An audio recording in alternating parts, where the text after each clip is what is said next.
Hello everyone. I'm going to take a little break from series and from what we've been speaking about in order to comment on something that happened last Friday.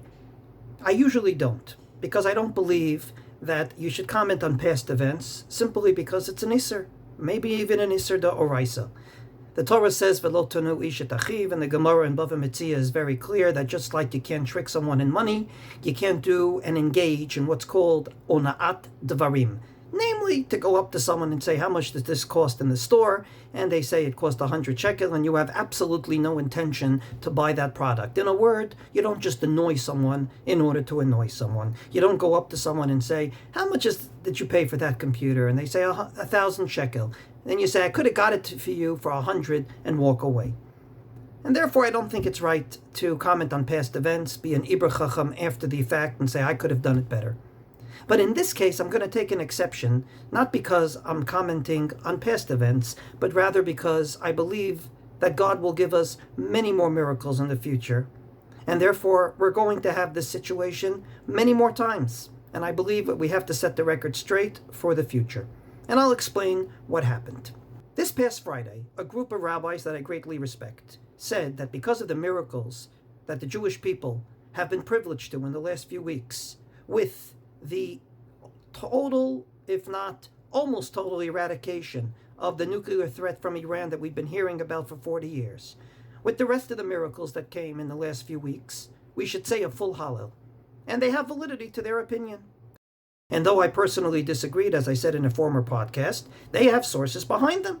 The Gemara in Meseches Psachim, Daf Kuf Yud Zayin Amud Aleph says, and I quote the Gemara verbatim, that Nevi'im shebenehem tiknu lahem liYisrael, the prophets made an enactment for the Jewish people, sheyu omrim oto kol perek veperek v'kol tzara tzava shelo tavo alehem, when they're in a great calamity, uchesheni galin, and when they are redeemed from that terrible threat upon them, omrim oto geulata, they say Hallel on their redemption.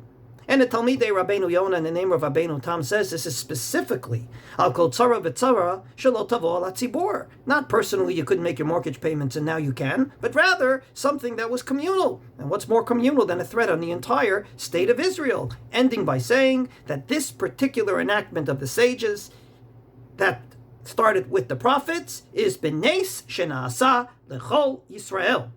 For a miracle that happened to all of the Jewish people, indeed, ayu omrim Hallel v'ayu chayavim levarech al kriyato. They would not only say Hallel, they would actually make a bracha on it. Furthermore, the Chasam Sofer says in a famous tshuva that Purim, Chanukah, has many mitzvot midrabanan, rabbinic. However, having an actual day in which to commemorate a miracle that happened to the Jewish people is not rabbinic, but rather is a kal v'chomer d'oraisa. He quotes the Gemara in Megillah Daf Yud Dalet saying that just like the Jewish people said Hallel when they went from slavery to freedom on Pesach, all the more so they have to say Hallel when they go from death to life. And therefore, Lefi Aniyuta Ati says the Chasam Sofer, Yom Purim v'Yemei Chanukah d'oraita. It's an actual biblical fulfillment to have a day to remember a great miracle. What you do on that day, Mishloach Manot or lighting candles, that's the Rabbanon. But to actually have a day and to say today is a very important day, that in and of itself is the Oraisa. So putting these two things together, many rabbis that I greatly respect said, not only do we have to commemorate this day of the miracles that have happened in the last few weeks, we have to say a full Hallel. Now here's my problem. They didn't do that.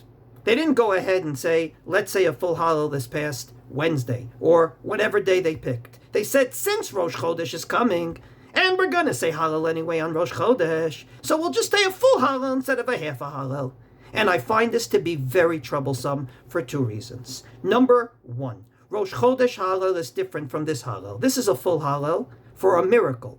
Rosh Chodesh Hallel is a half Hallel based on a minhag. The Gemara in Erchin Daf Yud indeed contemplated that maybe we should say Hallel on Rosh Chodesh. And the Gemara comes to the conclusion, and I quote the conclusion, that we don't. Why? Because lo ikdish ba'asiyat melacha. Since Rosh Chodesh is not a day that has prohibitions of melacha, we do not say Hallel on Rosh Chodesh. And indeed, the Tosfot on that Gemara says, The fact that we say Hallel on Rosh Chodesh, namely the half Hallel, ain't no ela minhag ba'alma, it's only a minhag. And indeed, the Gemara in a different place in Tainus, Daf Kafei Amud Bet, brings a story of Rav that came to Bavel, and he basically saw everyone was doing everything backwards, and he came to Shul on Rosh Chodesh and saw them saying Hallel, and he wanted to stop them because it's one of the days, as I said, you don't say Hallel. And then he saw that they were saying half Hallel.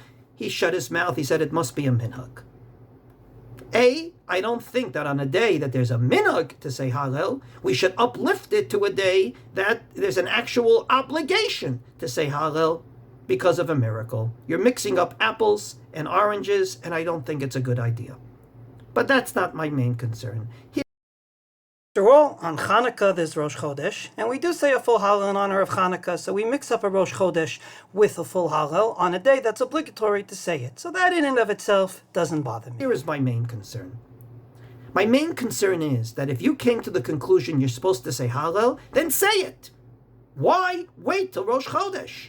If you believe that based on the Gemara and Psachim, as Rabbeinu Tam understood it, that you should say Hallel, then say it. There should be no reason to wait for Rosh Chodesh. When you hitchhike on another day, the Jewish people say, they don't really mean it. You know, they were waiting for Rosh Chodesh, and we snip in Ahafti and Lolano, those two paragraphs that we skip, and they didn't really mean it. If you come to the halachic conclusion that this calls for Hallel, you should say Hallel. You should not wait till Rosh Chodesh. It's very much like another thing that was tried in Israel that didn't work, and that is after the terrible, tragic, and maybe the most tragic event that the Jewish people ever had, the Holocaust. There were rabbis that say we should make a fast day for the Holocaust. And there was a big tumult in Israel. Yes, no, maybe.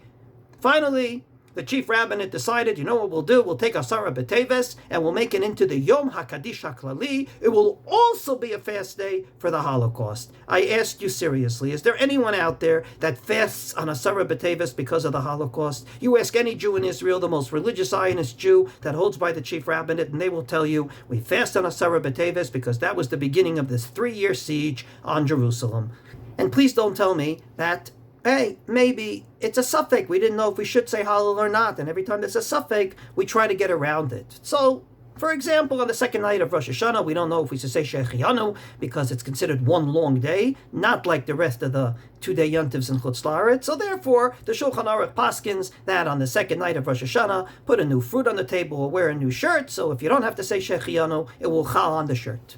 That's a case where there's a suffix. Namely, we don't know if we should say Shechianu. Here, the rabbis were very clear, and that is, you have to say Hallel. You have to thank God. So why hitchhike it on another day? From this perspective, when you hitchhike on another day, people see right through it.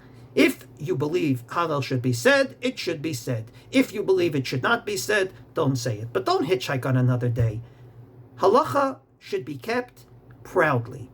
If indeed we're going to invoke a Gemara in Psachim for this situation, then do it front and center.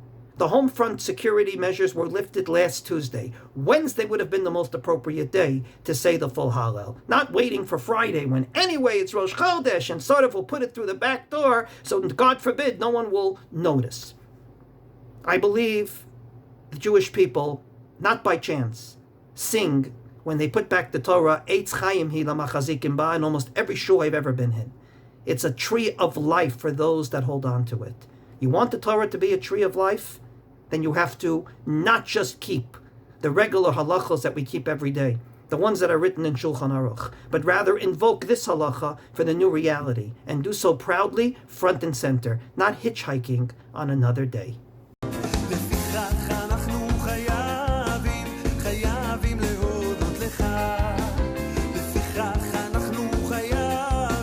חייבים להודות